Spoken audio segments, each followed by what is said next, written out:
হজ মৌসুমকে কেন্দ্র করে 14টি দেশের জন্য সাময়িক ভিসা নিষেধাজ্ঞা জারি করেছে সৌদি আরব সরকার। কূটনৈতিক সূত্র জানিয়েছে, এই নিষেধাজ্ঞা ওমরা, ব্যবসা ও পারিবারিক ভিসার উপর প্রযোজ্য এবং তা আগামী জুন মাসের মাঝামাঝি নাগাদ প্রত্যাহার করা হতে পারে। আজ এক প্রতিবেদনে এই খবর দিয়েছে দ্য নিউজ ইন্টারন্যাশনাল। সৌদি কর্মকর্তারা নিশ্চিত করেছেন, যাদের কাছে ওমরা ভিসা রয়েছে তারা 13 এপ্রিল পর্যন্ত দেশটিতে প্রবেশ করতে পারবেন। যেসব দেশের নাগরিকদের ওপর এই সাময়িক নিষেধাজ্ঞা প্রযোজ্য হয়েছে সেগুলো হলো পাকিস্তান, ভারত, বাংলাদেশ, মিশর, Indonesia, Iraq, Nigeria, Jordan, Algeria, Sudan, Ethiopia, Tunisia এবং ইয়েমেন। সৌদি কর্তৃপক্ষের ভাষ্যমতে এই সাময়িক নিষেধাজ্ঞার পেছনে প্রধান কারণগুলো হলো অবৈধভাবে হজ পালনের প্রবণতা।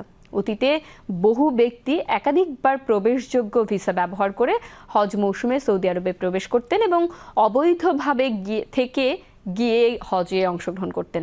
এতে অতিরিক্ত ভিড় ও নিরাপত্তা ঝুঁকির সৃষ্টি হতো। আরেকটি বড় কারণ হলো অবৈধ শ্রমিক হিসেবে কাজ করা।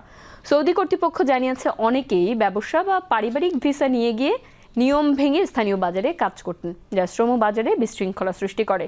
সৌদি পররাষ্ট্র মন্ত্রণালয় এক বিবৃতিতে জানিয়েছে, এই সাময়িক নিষেধাজ্ঞা হজ মৌসুমে ভ্রমণ নিয়ন্ত্রণ সুসংহত করতে এবং নিরাপত্তা নিশ্চিত করতে গ্রহণ করা হয়েছে। কর্তৃপক্ষ ভিসা প্রত্যাশী ও ভ্রমণকারীদের নতুন নিয়ম মেনে চলার আহ্বান জানিয়েছে এবং সতর্ক করেছে যে নিষেধাজ্ঞা উপেক্ষা করে কেউ অবৈধভাবে অবস্থান করলে ভবিষ্যতে তাদের উপর 5 বছরের জন্য প্রবেশ নিষেধাজ্ঞা জারি হতে পারে।